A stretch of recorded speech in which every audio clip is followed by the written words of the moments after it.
Year 2023, a year with a lot of happenings that I will never forget.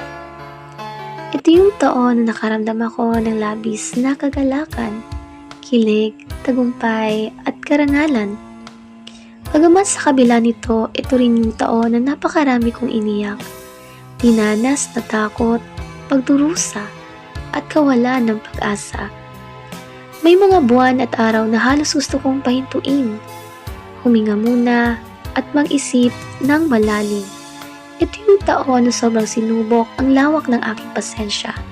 Parang gusto ko nang sumuko, umalis sa trabaho, makipag-iwalay sa aking kabiyak o subukang mamuhay mag-isa. Maghanap ng ibang pagkakakitaan at magkaroon ng panibagong buhay na malayo sa sitwasyong kinatitirikan. Ngunit salamat sa Panginoon, dahil kahit minsay sobrang nakakalason, kinaya ko pa rin. Kinaya kong manindigan sa lambong tama kahit ikakapahamak ko. Kinaya ko ipaglaban ang negatibong akusasyong ipinataw sa akin at linisin ang aking pangalan. Kinaya kong lunukin ang aking hiya na makipagkomunikasyon sa matataas na opisyal ng aming departamento. Kinaya kong harapin ang matagal ng problemang hindi na pag-uusapan. Kinaya kong itiyan at intindihin ang ilang nakapagbigay na malalaking sugat sa aking damdamin. At sa mahahabang lakbayin, kinaya kong laging makarating sa aking pupuntahan kahit minsan nasusukat ng hihina sa mga delikado at matagtag na daanan.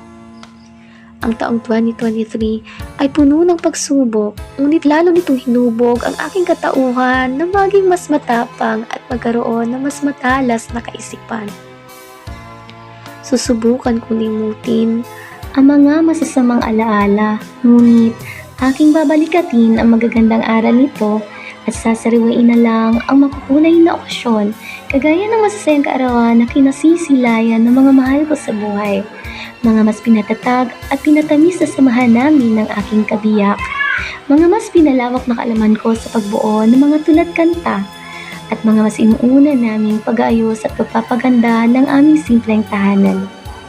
In year 2023, we're just glad as a couple that we still survive in our relationship and we fulfill some of our aim project in our home. My husband was able to work independently sa pagkisame, pagsemento, paglagay ng tiles, at nagtulungan naman kami sa pagpipintura ng aming tahanan. Halos kami lang ang nagsilbing laborer kaya tipid at kinaya naman namin.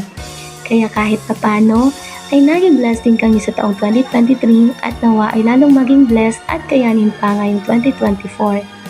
Kaya ang paghahanda ng marami ay hindi pagsasayang. We're just celebrating our big achievement and looking forward for another fruitful year with hope that our greatest wish in life will soon be granted. Therefore, goodbye and thank you to year 2023 and a big welcome to year 2024.